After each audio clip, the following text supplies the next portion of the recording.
I thought I had everything: power, success, respect. But one unexpected invitation from a little girl shattered my illusion of fulfillment.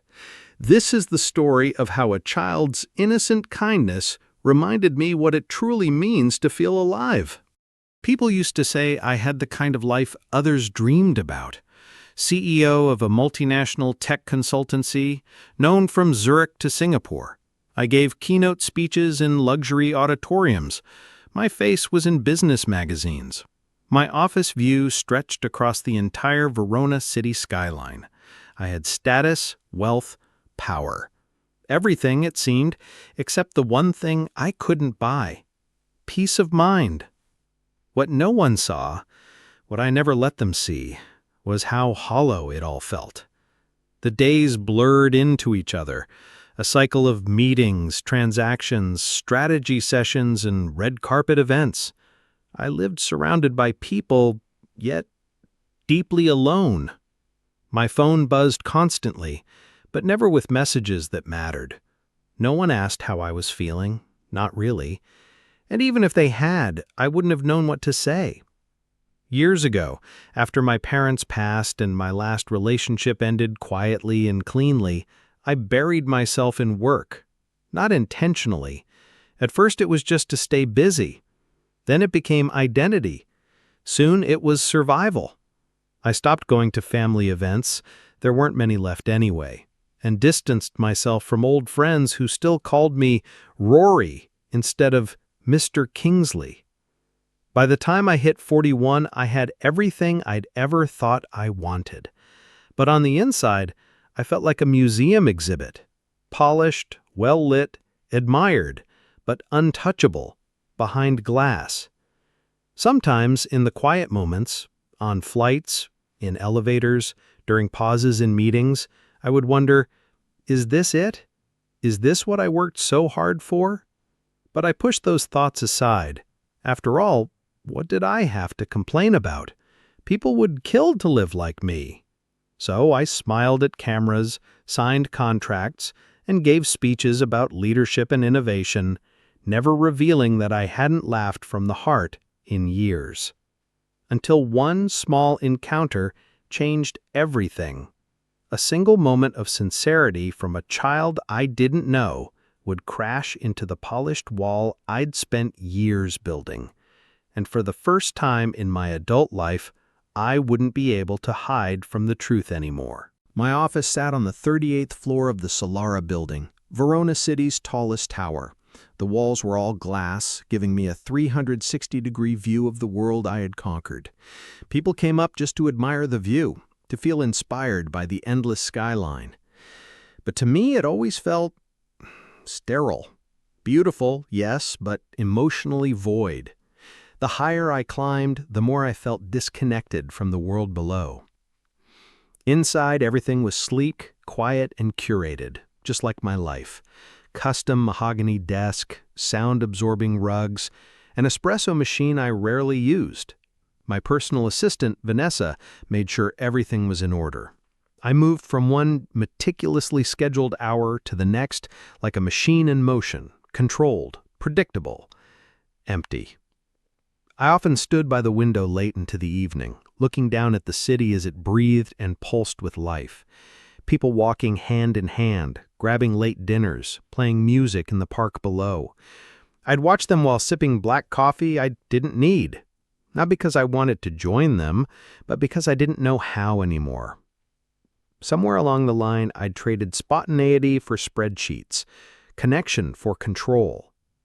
That evening, one I now remember vividly, I stood by that same window a little longer than usual. A soft drizzle coated the glass, streaking the lights of the city below into watercolor blurs. I could see the traffic flowing like blood through the city's arteries. It should have comforted me. It didn't.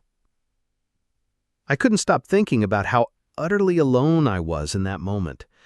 Not in a dramatic, romantic way, just in a quiet, dull ache that had settled somewhere in my chest and never left. I was successful, I was respected, but I wasn't known. Not really. The loneliness wasn't just in my home. It had crept into my office, my decisions, my very identity. I had built a tower so tall no one could reach me. And worse, I'd convinced myself I liked it that way. Until I didn't. That evening, one I now remember vividly, I stood by that same window a little longer than usual. A soft drizzle coated the glass, streaking the lights of the city below into watercolor blurs. I could see the traffic flowing like blood through the city's arteries. It should have comforted me. It didn't. I couldn't stop thinking about how utterly alone I was in that moment. Not in a dramatic, romantic way, just in a quiet, dull ache that had settled somewhere in my chest and never left. I was successful, I was respected, but I wasn't known. Not really. The loneliness wasn't just in my home, it had crept into my office, my decisions, my very identity. I had built a tower so tall no one could reach me, and worse, I'd convinced myself I liked it that way. Until I didn't. That evening, I didn't call for my driver. I didn't go home. I just left. I needed air, something real. I walked out the building without telling anyone. No phone, no plan, just a vague urge pulling me away from the familiar. I didn't know it then, but that decision to step outside would lead me somewhere I never expected to go. That evening, Verona City felt different. Maybe it was the drizzle that turned the sidewalks into glistening mirrors. Or maybe it was the silence in my head, the absence of pings, reminders, and digital alarms.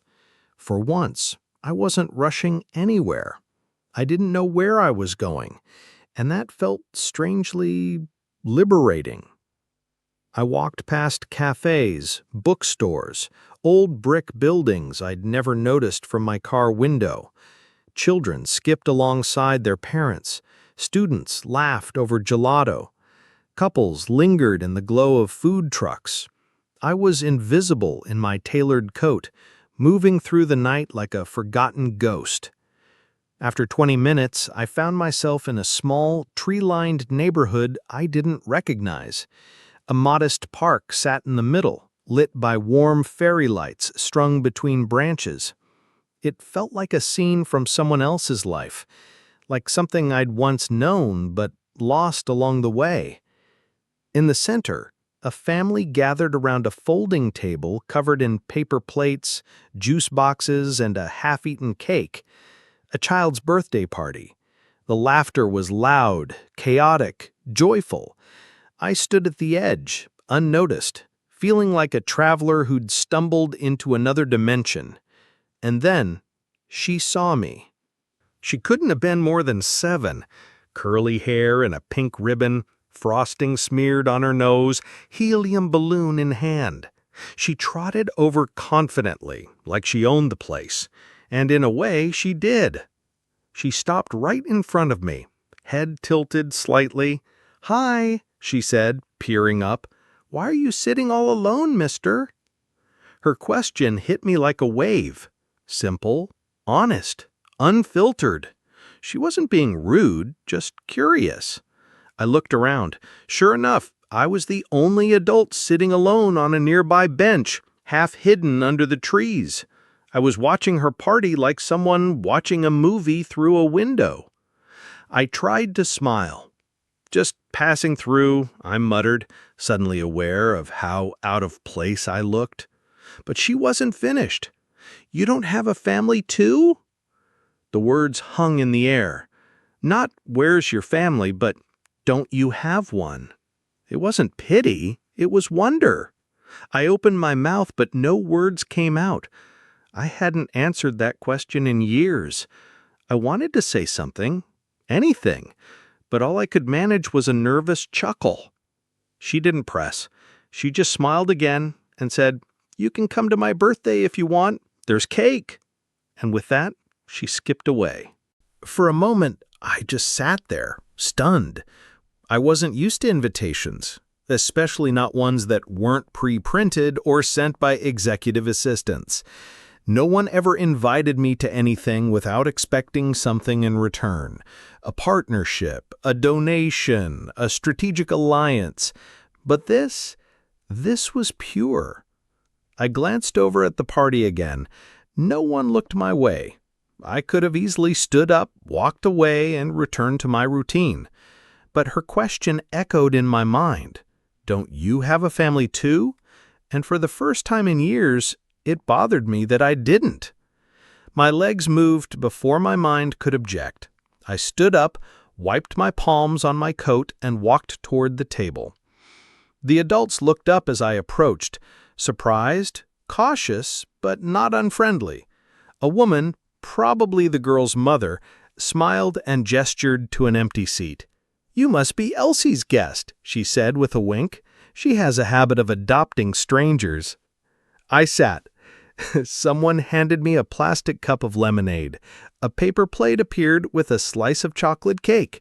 No questions, no awkward introductions, just inclusion. And just like that, I was no longer watching the world from the outside. I was in it. In my world, everything was premeditated. Every decision went through a cost-benefit filter. Spontaneity wasn't a word in my vocabulary, not in business, not in life. But something about Elsie's simple invitation bypassed all of that. I didn't analyze, I didn't overthink. I just moved. The moment I sat down, a ripple of quiet curiosity passed through the table. I half expected someone to ask who I was or what I was doing there, but no one did.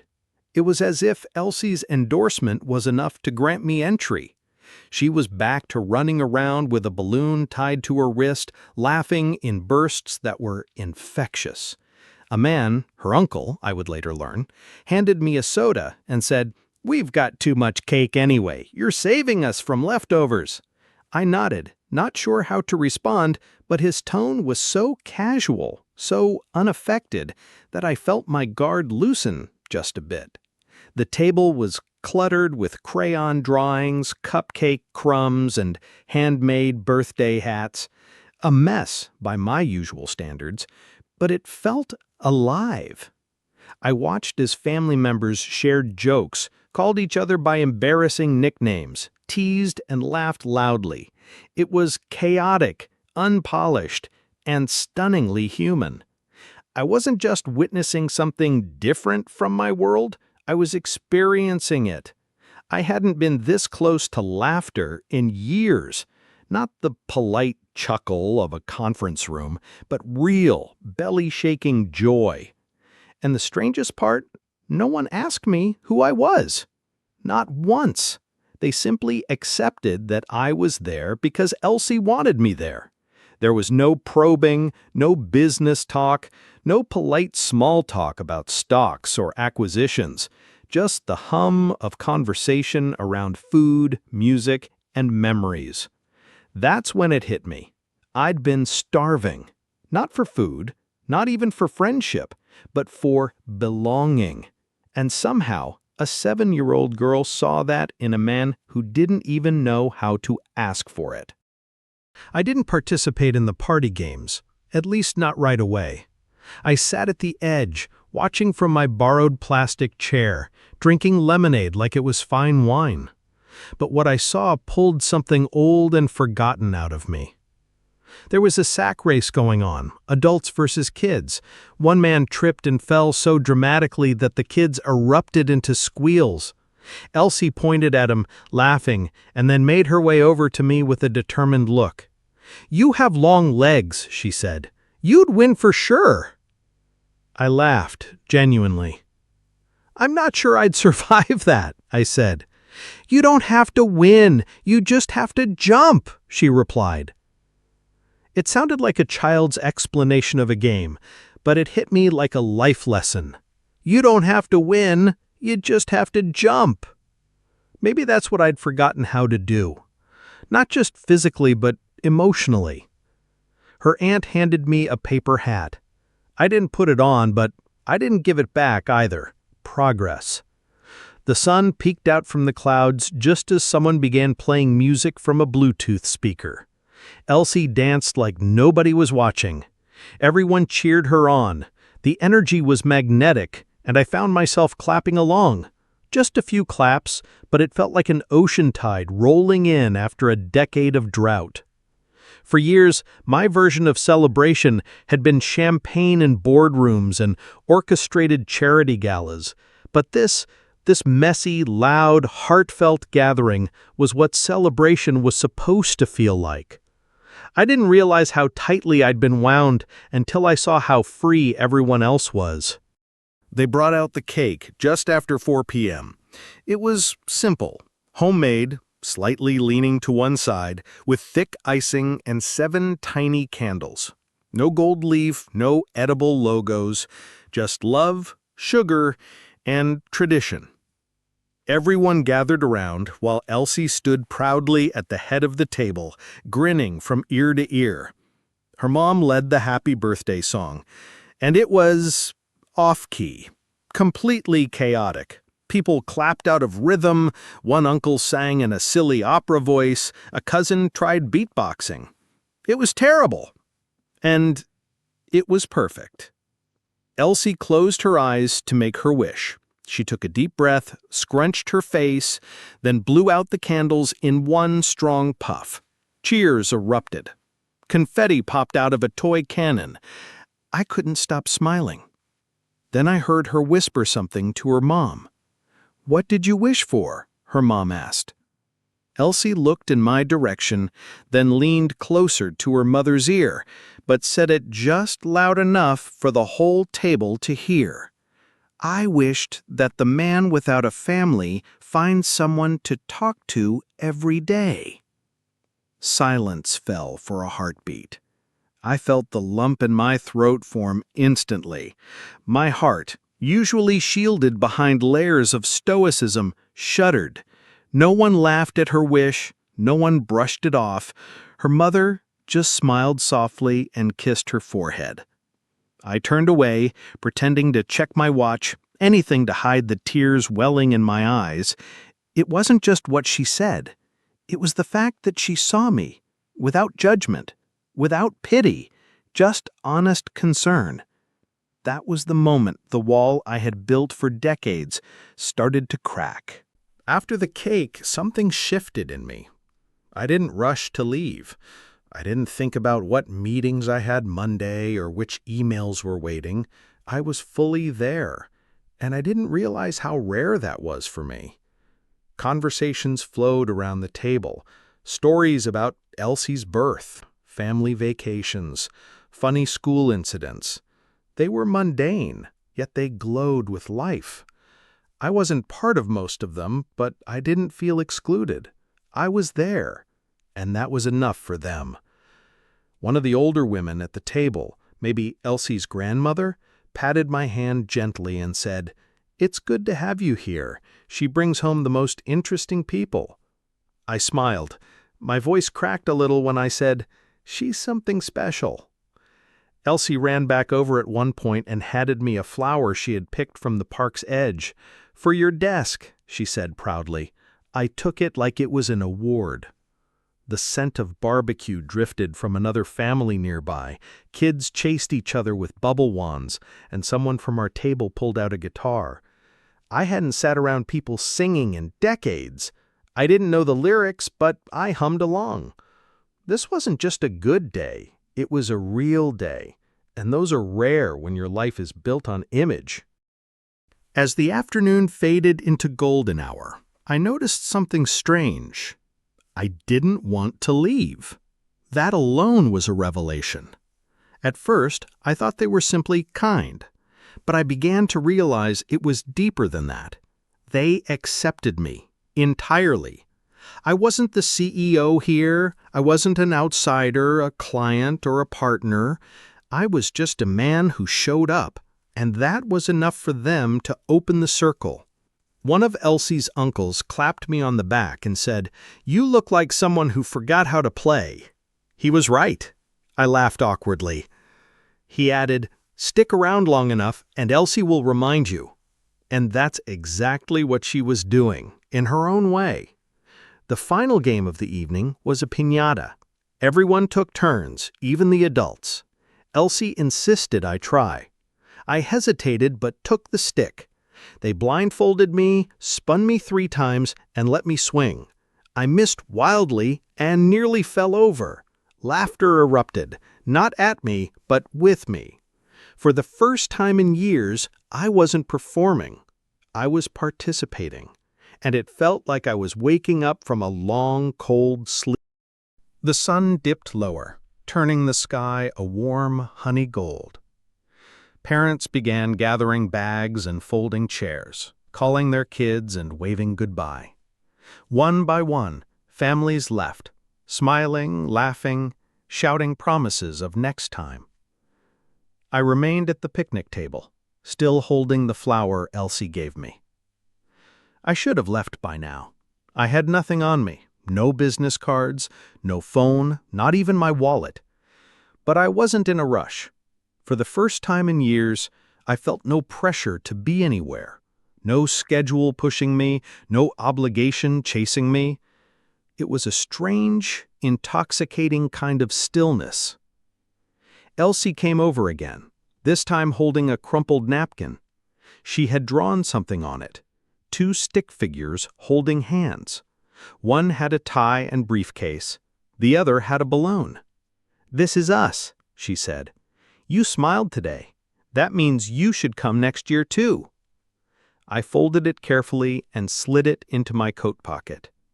I didn't have the words to tell her what it meant. As I walked away, she ran up behind me and gave me a quick, fierce hug around the waist. "Bye, Mr. Mystery Man," she shouted. I waved over my shoulder, heart heavy and full. That day, I arrived empty-handed. I left with something you can't buy in boardrooms, a sense of being seen. And that crumpled napkin drawing? I kept it. Still have it. Monday morning returned with a vengeance. Emails, spreadsheets, investor briefings, the usual rhythm.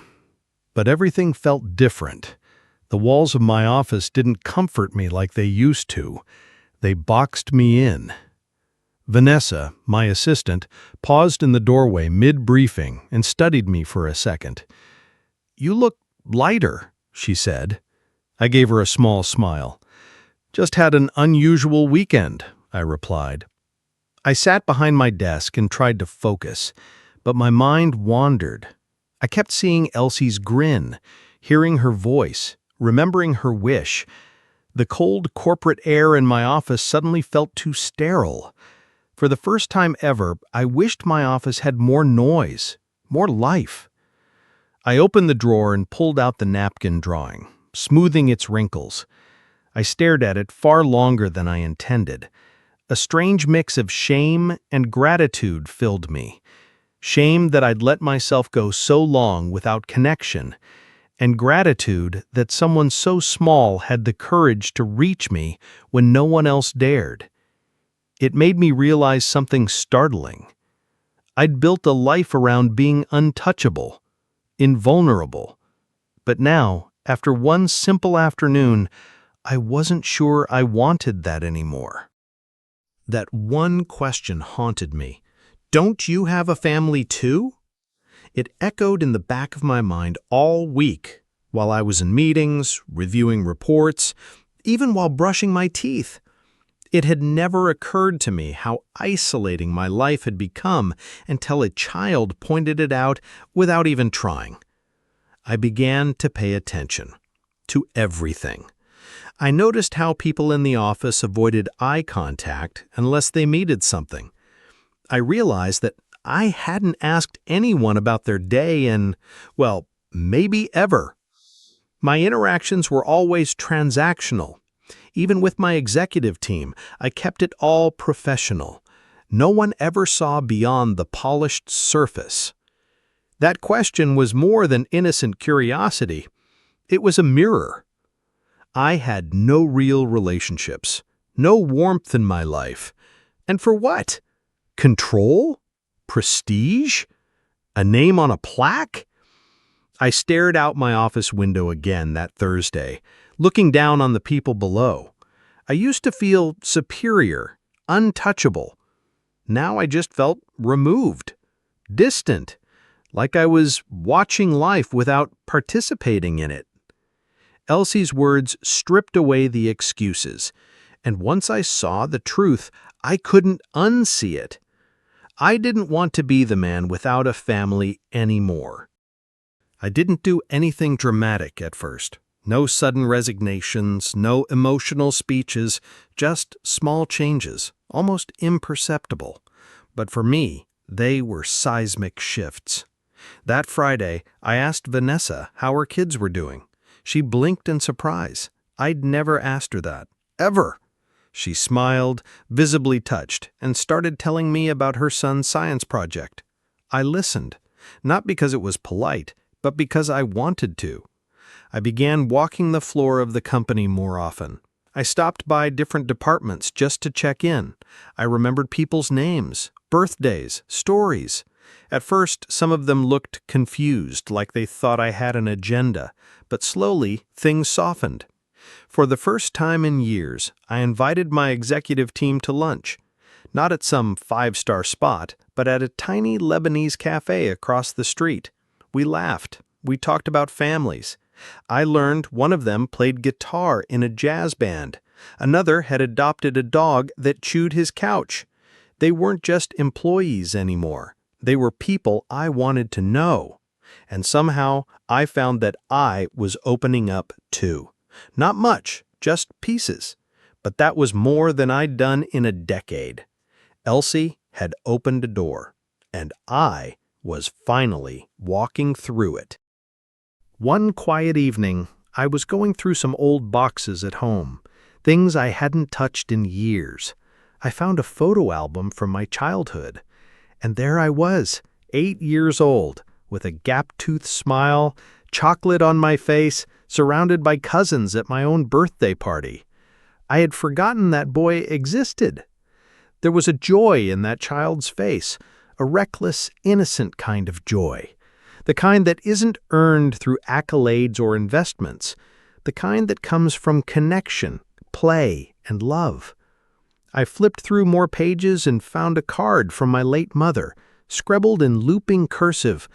No matter how tall you grow, always keep your heart at child height. I sat down on the floor and cried. I hadn't done that in years either. Elsie hadn't just reminded me of what I was missing, she reminded me of who I used to be. And in that moment, I made a quiet vow. I would find that boy again, the one who laughed easily, the one who made friends with strangers, the one who didn't build towers around himself. Because if a little girl could teach me more in one afternoon than decades of leadership seminars, maybe the key to healing wasn't found in strategy, but in sincerity.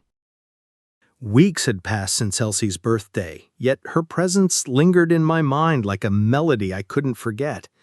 Every morning I'd arrive at the office, past the same marble reception, enter the same private elevator, and sit at the same desk. Only now, I carried a quiet reminder in my breast pocket, that crumpled napkin drawing she gave me. I'd glance at it sometimes before a board meeting, not for luck, but for grounding. Then, one rainy Thursday, Vanessa came in with the morning mail. She placed a small, square envelope on my desk. No stamp, no return address. Just my name, written in bold, uneven letters, Mr. Mystery Man. I opened it slowly. Inside was a handmade birthday card, folded unevenly and decorated with glitter glue, stickers, and the unmistakable scrawl of a child. A drawing of 2 stick figures again, this time one with a balloon, the other holding a slice of cake. Below it read, "Hope you smile today like you did that day, E." I just sat there, frozen. It wasn't the card itself, it was what it represented. Someone had thought of me. A child remembered me, not as the CEO, not as the man in the suit, but as someone she wanted to smile again. I framed it, right there on my desk. It's still there today, Because that card, like her wish, became something more than just a sweet gesture. It became a promise to live my life with more warmth, to look people in the eyes, to make room for joy, and most of all, to never again let my success become a barrier to my humanity. After Elsie's card, something shifted in me. Not just emotionally, but practically. I didn't want the experience to end with a memory. I wanted to build something from it, something lasting. I quietly began supporting local initiatives, children's centers, youth programs, community picnics, not for publicity. I declined interviews. This wasn't for LinkedIn, this was personal. I found myself visiting a nearby community garden on weekends, just to be around real conversations and shared laughter. No suits, no strategies, just neighbors helping neighbors. People there didn't know my name or what I did, and I liked it that way. Eventually, I signed up to volunteer at a weekend art workshop for kids. The first day, I helped set up paint stations. By the second week, I was painting butterflies with a 6-year-old girl named Mina who reminded me of Elsie. She told me I was pretty good for a grown-up. I took it as high praise. People began calling me by my first name again, Rory. It had been a long time since that felt natural. But more than anything, I found myself telling my story, not the version you read in magazines, the real one, about the little girl who invited me to her birthday and reminded me how to feel. Every time I told it, someone nodded with tears in their eyes, not because my story was special, but because they saw themselves in it. I arrived at the park an hour early. I wasn't sure if they'd remember me. I brought a gift this time, an art set I thought Elsie would love. I even brought lemonade and extra napkins. But mostly, I just brought myself, present, open, and ready. As I walked toward the familiar trees, I saw the table again, this time more decorated, even more colorful. Streamers, confetti, paper lanterns. Then I heard it, her voice. "He came!" Elsie squealed and ran toward me with arms wide open. I dropped the gift and caught her mid-jump as she hugged me like no time had passed. Her mom waved from the table. "We hoped you'd come. She's talked about you all year." I laughed, maybe even choked up a little. I was no longer a mystery guest. I was expected. I belonged. We played games. I joined the sack race this time. Still lost, still laughed.